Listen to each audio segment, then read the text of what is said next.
ഇത് 24-ാം തീയതി വെള്ളിയാഴ്ച വൈകുന്നേരത്തെ കാഴ്ചകളാണ് കേട്ടോ.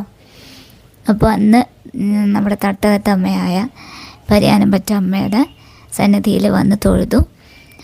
പിന്നെ നമ്മുടെ കല്ലുവഴി മേക്കാങ്കാവ് അയ്യപ്പ ക്ഷേത്രത്തിൽ താലപ്പൊലി നടന്നുകൊണ്ടിരിക്കുകയായിരുന്നു. താലപ്പൊലി മഹോത്സവം 25-ാം തീയതിയാണ് അതിൻ്റെ ഫൈനൽ ഡേ.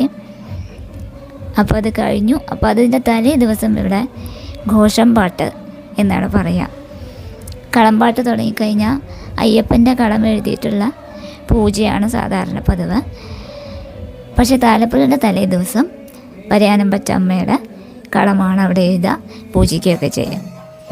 അപ്പോൾ അതൊക്കെ കഴിഞ്ഞു പുറത്തേക്ക് അയ്യപ്പനെ പുറത്തേക്ക് എഴുന്നള്ളിച്ചിട്ടുള്ള കാഴ്ചയാണ് ഈ കാണുന്നത് കേട്ടോ. പരിയാനംപറ്റയിലെ വെളിച്ചപ്പാടൊക്കെ വരും. ഇപ്പോൾ പരിയാനംപറ്റ അമ്മയുടെ കളമാണ് വരയുന്നത്. അതുകൊണ്ട് തന്നെ പരിയാനംപറ്റയിലെ വെളിച്ചപ്പാട് വന്നിട്ട് കളത്തിന് 4 പുറവും ഒരു നൃത്തമൊക്കെ ഉണ്ട്.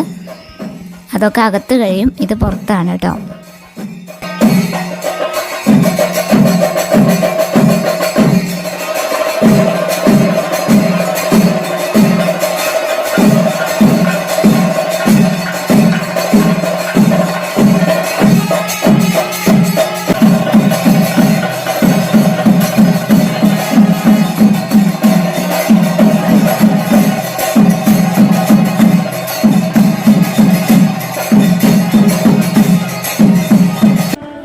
അകത്തെ ചടങ്ങുകളെല്ലാം കഴിഞ്ഞ് ചുറ്റുവിളക്ക് അതുപോലെ കളമ്പാട്ട് ഇതൊക്കെ കഴിഞ്ഞാൽ ഒരു നാളികേരം എറിയുന്നൊരു ചടങ്ങുണ്ട്.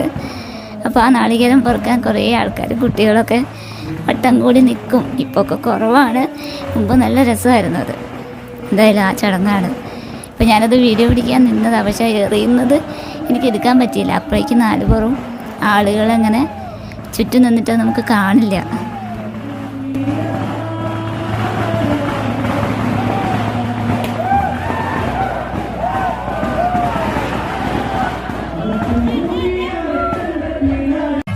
നാടൻ പാട്ടായിരുന്നു അന്നത്തെ ദിവസത്തെ പ്രോഗ്രാം.